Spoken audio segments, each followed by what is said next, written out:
So I wrote this 6 days ago, and I figured I'd share it with you guys.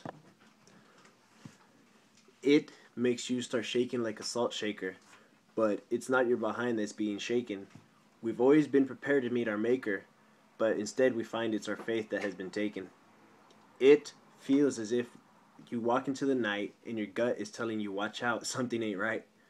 But yet you feel just fine on the outside, but you're slightly panicking on the inside.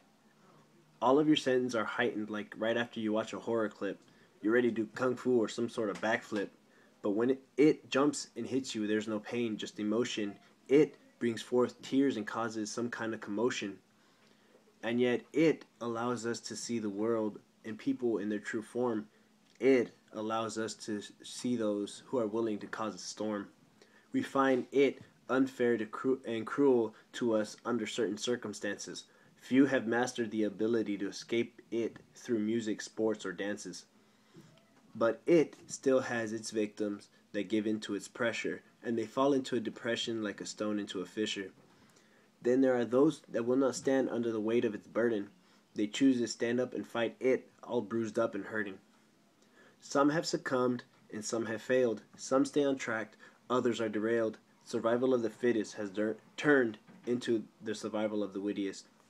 The smart prey on the innocence of the weak, like with words like prongs, and the weak humble themselves to avoid being wronged, but it happens anyways, and the ones that truly are strong are the ones that stay.